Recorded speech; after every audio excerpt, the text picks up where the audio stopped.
surrounding us, I'll surround you. We're here at Christie Pits, a site of real historical significance. It's the site of the infamous Christie Pit riots of the 1930s, where people stood up against hate as onlookers braced insults towards Jewish people and Italian immigrants, as gang members unfurled a swastika on a flag, resulting in a 6-hour fight.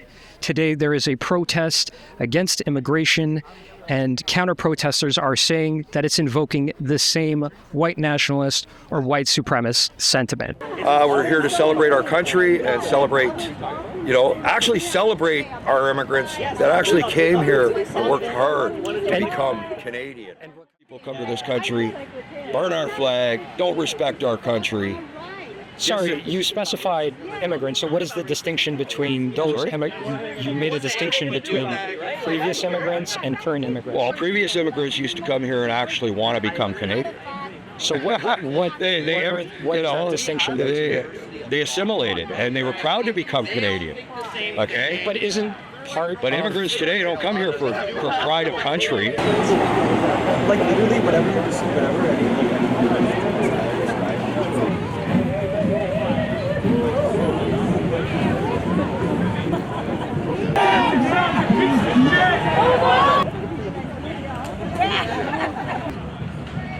In the middle. Okay. I'm not there and I'm not there. Right. But I have my own opinions. But So right now the big conversation is immigration. While the previous government did allow for a lot of immigration to come through in the last 10 years, this new government has been trying to kind of curb this sort of immigration. they still brought in process. 824,000. Okay. So they're not really curbing. That's the problem. They say they're curbing, but they're actually not curbing. Well, they are in terms of different policies, right? So they're making refugee applications harder. Right. And they're also, But the same numbers are high. well, even on the provincial level, right? They're stopped accepting as many international students, right? Yes. Yeah. So they're doing something, but it's just it's the shell game. You just move from here to here. It's the same numbers, just different labels, in my opinion. We are counter-protesting Canada First because we are rallying against hate and pro-immigration and pro-immigrants. We are both immigrants ourselves from the United States, came here many years ago, watching in dismay as the country that we remain citizens of is descending into chaos and hatred and violence. And we want to make sure that Canada stays better.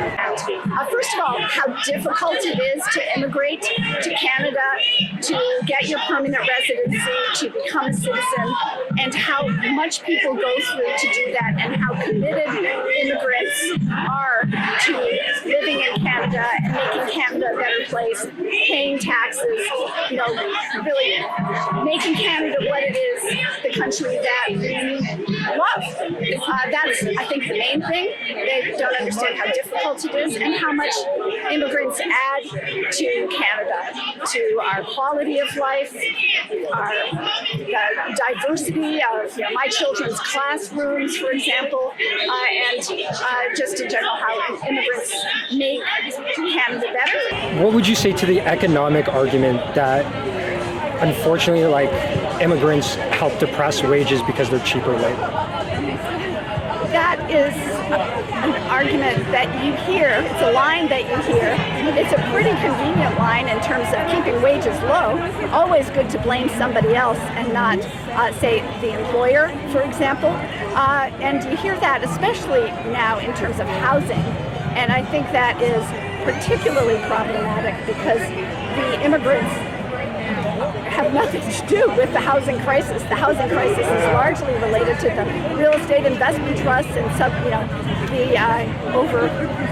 So just to push back on that a little bit, the government did institute a foreign buyer's tax, right? So that would indicate that there was some foreign investors buying up property that were causing the price of housing, right? So Yeah, that's fair, but that's not, those are foreign investors, many of whom actually don't live here. Correct. And so you're talking about immigrants, which is what we're defending. We're not defending all foreign investors. We're really defending the people who've chosen to come and work and pay taxes, raise their families here, and make Canada a better place. Tensions were high as both sides were at an impasse. Police were present in the area to do crowd control as heated arguments broke out throughout the day. Counter-protesters held space and largely took control of the park with organized activities. I'm Brian Capitale, reporting for